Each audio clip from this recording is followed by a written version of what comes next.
कि आप भाजपा से पूर्व सांसद रहे हैं 2 बार, फिर कांग्रेस पार्टी में भी लंबे समय तक रहे हैं, अब जन सुराज में आए, सीधे सबसे ऊपर के पद पे। लोग ये मानेंगे कि मैं कांग्रेस से बीजेपी में गया, बीजेपी से कांग्रेस में गया और कांग्रेस से अब जन स्वराज में हूँ। ये बहुत अलग अलग चीज़ है। बात तब और ख़राब हो गई जब 2017 में जिस जेडीयू के साथ हमारा गठबंधन नहीं था और उनके अलग विशेष कारण रहे हों, उनके साथ जब हाथ मिला लिया तो ऐसा लगा कि भाई अब ये पार्टी अपने रास्ते से ज़रा उतर सी गई है।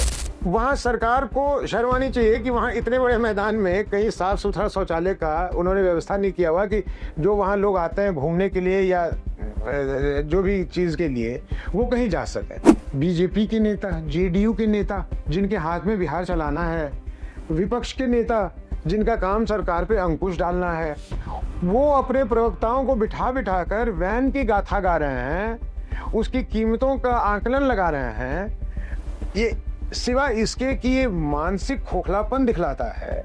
नीचे स्तर का सबसे नीचे स्तर, सबसे नीचे पायदान पर पहुंच जाना है ना कि बिहार की समस्याओं को छोड़ के आप किसी गाड़ी मोटर को, किसी के पैंट को, किसी के टी शर्ट को, किसी घड़ी के, किसी कलम को आप डिस्कस करने लगिए। क्योंकि अभी तक जो बिहार की राजनीति को देखा गया है वो जाति आधारित देखा गया है, चूंकि मुद्दे गौन हो जाते हैं चुनाव के समय, और आपकी जो बात होती है, जनसुराज की जो बात होती है, वो मुद्दे पे आधारित होती है। क्या लगता है, क्या विजन है, कैसे जनसुराज तीसरा विकल्प बन पाएगा लोगों के बीच?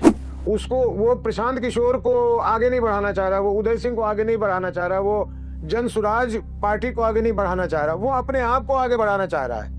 वो हमें एक जरिया, एक माध्यम के तौर पे हमने उसको कंधा दिया हुआ है कि लटको इस कंधे पे, चलो जहां चलना है, बताओ किधर चलना है। प्रश्न ये आया कि आप किससे लड़ाई लड़ रहे हैं, एनडीए से या यूपीए से। आपने बात कर दी आनंद मिश्रा जी की, आईपीएस में थे, छोड़ के आए, चुनाव लड़ना चाहते थे, कह रहे हैं कि मैं बीजेपी के लिए छोड़ के आया था, बीजेपी से चुनाव लड़ूंगा लोकसभा चुनाव। पहला तो प्रश्न मेरा ये है कि फिर आपको रास्ते में जनसुराज कहाँ दिख गया? फिर आपने कहा कि साहब मैं हाथी का दिखाने वाला दांत नहीं हूँ, डिसीजन कोई और ले।